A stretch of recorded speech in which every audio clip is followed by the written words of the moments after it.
ವಯನಾಡಿನಲ್ಲಿ ಮಹಾಮಳೆಗೆ ಮರಣ ಮೃದಂಗ ಕ್ಷಣ ಕ್ಷಣಕ್ಕೂ ಏರ್ತಾ ಇದೆ. ಸಾವಿನ ಸಂಖ್ಯೆ. ದುರಂತದಲ್ಲಿ 9 ಕನ್ನಡಿಗರು ಸೇರಿದಂತೆ 282 ಸಾವು. ದುರಂತ ಸ್ಥಳದಲ್ಲಿ ಮುಂದುವರೆದ ರಕ್ಷಣಾ ಕಾರ್ಯಾಚರಣೆ. ಸೇನೆಯಿಂದ ತಾತ್ಕಾಲಿಕ ಸೇತುವೆಗಳ ನಿರ್ಮಾಣ. ವಯನಾಡಿನತ್ತ ಹೊರಟ ರಾಹುಲ್.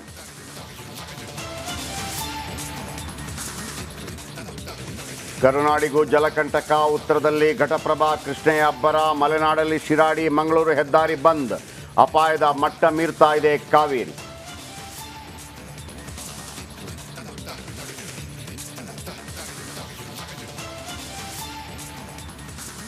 ಬಗ್ಗೆ ನನಗೆ ಗೊತ್ತಿಲ್ಲ. ಅವರ ಏನು ರೂಢಿ ಇದೆ, ಏನು ಮಾಮೂಲಿ ಇದೆ, ಅವ್ರಿಗೇನಾದರೂ ಹೊಟ್ಟೆ ಕೆಟ್ಟಿದ್ದು ಏನಾಗಿದೆ. ನನಗೆ ಜೈಲು ಊಟದಲ್ಲಿ ನನಗೆ ಇಷ್ಟ ಆಯಿತು.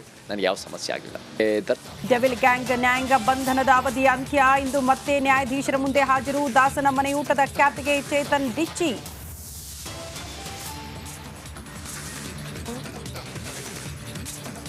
ಹಗರಣಗಳ ಸುಳಿಯಲ್ಲಿ ಸಿದ್ದು ಸರ್ಕಾರ. ಕೆಲವೇ ಕ್ಷಣಗಳಲ್ಲಿ ಬ್ರೇಕ್ಫಾಸ್ಟ್ ಮೀಟಿಂಗ್. ಸಚಿವರ ಜೊತೆ ಸಿಎಂ ಮಹತ್ವದ ಸಭೆ.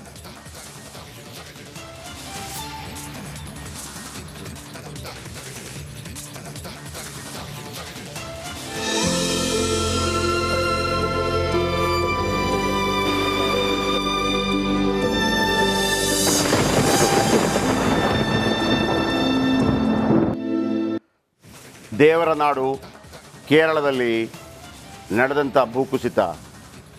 282 ಮಂದಿ ಇಲ್ಲಿ ತನಕ ಸಾವಿಗೀಡಾಗಿದ್ದಾರೆ. ಅದರಲ್ಲಿ 8 ಮಂದಿ ಕನ್ನಡಿಗರು ಕೂಡ ಸೇರಿದ್ದಾರೆ. ಕ್ಷಣ ಕ್ಷಣಕ್ಕೂ ಹೆಚ್ಚಾಗ್ತಾ ಇದೆ ಸಾವಿನ ಸಂಖ್ಯೆ. 9 ಕನ್ನಡಿಗರು ಸೇರಿದಂತೆ ಸದ್ಯಕ್ಕೆ 282 ಜನರ ಸಾವಾಗಿದೆ. ಇನ್ನು ಮಣ್ಣಿನಡಿ ಸಿಲುಕಿ ಹಲವರ ನರಳಾಟ. ಮಂಡಕೈ ಚೂರಲ್ಮಲೆಯಲ್ಲಿ 3ನೇ ದಿನ ಕೂಡ ಶೋಧ ಮುಂದುವರೆದಿದೆ. 282 ಜನ. ಯಾರಲ್ಲಿ ಪಟ್ಟು ಹೊಡಿತಾ ಇದ್ದಾರೆ?